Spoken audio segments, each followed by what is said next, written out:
Christmas is all about what God did for love. And He did some amazing stuff. And you think about it, taking that baby, placing him in a barn, sending your very precious one and only son, letting him be born in a barn, and trusting him to very sinful and fallible humans. And I got to thinking about this. We've got a couple of families in our church that just had babies. And in both cases, it's their first child. And I got to see both of them with their kids. And it is so precious. I mean, they take those things and they hold them with such care. And it reminded me of some friends we knew that when they had a child, their child has some physical issues. And the child actually had to have surgery. And can you imagine, I remember seeing this mother, and the little baby had to actually be in a little incubator for a while. And I remember the mother, she could put her hand through, and I think there was even like a glove thing, and she could put her hand through and just to kind of stroke the baby. And just seeing her face, just caring for that precious thing, and then having to see that baby go off to be back away from her with doctors, and she would have to entrust that child to their care to try to help it. And you can imagine the way that felt for that mother, to trust the care of something so precious to someone who could possibly make a mistake.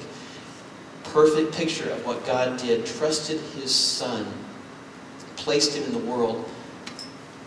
Perfect Son. He grows up, trusted them to imperfect parents. They were great people, I'm sure, but imperfect parents. He grew up, and of course they lost him in the temple one day, and they let him kind of go wander out. They got him back as he grew up, and thank goodness, that baby, he grew up to be this person that my goodness has saved us for all of eternity.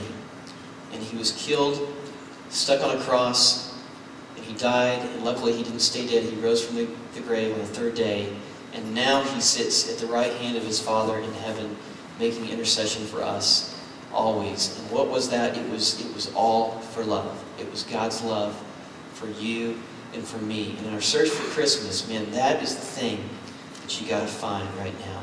Now I want to look at a scripture. This is Romans 5 and verse 12. And Romans is an incredible book. It's very deep. We wouldn't think normally about this being like a Christmas verse, but I think right here in this verse that we're going to read, man, it is Christmas story to a T. So let's read it together. Romans 5:12. It says this, "Therefore, just as sin entered the world through one man, and death through sin, and in this way death came to all men because all sinned.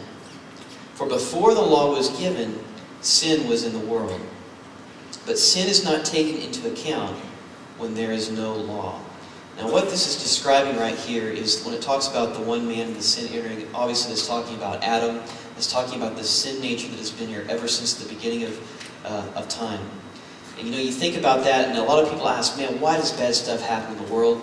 Why is it that stuff happens that just doesn't seem fair? Why is it that people hurt one another? Why is it that marriages break up? Why is it that bad things happen? Well, a lot of the answers to that has to do with the fact that sin is in the world.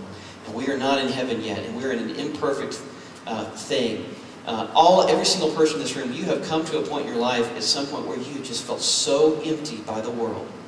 And so down and like, man, I just can't, there's nothing here for me. We've all come to that point of just wondering, man, what is it? What is it all about? And we've been disappointed. That's being disappointed by the system of this world. And that's kind of what that's describing right there. Then in verse 14, "Nevertheless, death reigned from the time of Adam to the time of Moses, even over those who did not sin by breaking a command, as did Adam, who was a pattern of the one to come. But the gift is not like the trespass. For if the many died by the trespass of the one man, how much more did God's grace and the gift that came by the grace of one man, Jesus Christ, overflow to the many?" Now here's the thing. I want to talk about the gift right there. We give gifts at Christmas time. And how many of you, sometimes when you go shopping, every once in a while you'll come to a store and you'll be at a place where you'll be looking to try to find a gift or buy something, and they've got a special deal going on. It's like, okay, you buy this item then you get this item for so much off. Or maybe even better yet, they say you buy this item, then you get a free gift. You get the free gift. Now, how many of you are like me, and by having the knowledge of the fact of the free gift, gives you a little bit of incentive, thinking, I kind of like that. It always seems a little bit better, plus I get the free gift. You know, it's kind of like the little tag on. And I'll give you another little example about that that's happened, and I'll give out a little secret here. I don't know if they're still doing this. You can go check it out tomorrow. But I found out something really cool, is that every Monday, McDonald's gives away free coffee. Did you know this? And so they've kind of jumped into the specialty coffee market, and so I think they're trying to get everybody to get their drinks. And so you can get a free mocha or a latte or whatever from McDonald's. And you know what? There's no purchase necessary. And so whenever on Monday I went to go buy those Christmas lights, and I was getting really grinchy, and I was kind of in the Sinbad moment where I thought maybe I'd get thrown in jail because I was getting so angry, and I walked back to the car and I thought, it's Monday. Free coffee at McDonald's. And so I just went in there and I cruised in, got the free coffee. And I tell you what, man, that just kind of pulled me out of the Grinch a little bit. You know, I was sitting there drinking the mocha thinking, you know what? Big colored, multicolored lights really aren't so bad after all. It's the free gift. It's the free gift. And here's something that's so much better than the McDonald's coffee, which, by the way, is pretty good, I must say. And here's the gift that basically is life or death for us. It's Jesus Christ, life. Verse 16, and again, the gift of God is not like the result of the one man's sin. The judgment followed one sin and brought condemnation, but the gift followed many trespasses and brought justification. For if by the trespass of the one man, death reigned through that one man. Now there's the system of the world. There's sin coming through Adam. That's the way we were all born into right there. That's it. We can never get to life through that.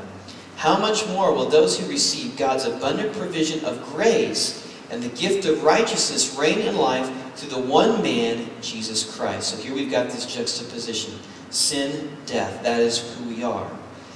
Gift that is free from God, all for love. It's what Christmas is all about. Consequently, just as the result of one trespass was condemnation for all men, so also the result of the one act of righteousness was justification that brings life for all men. When you're searching for Christmas this year, it doesn't matter what you do, please, the one thing, don't miss the free gift.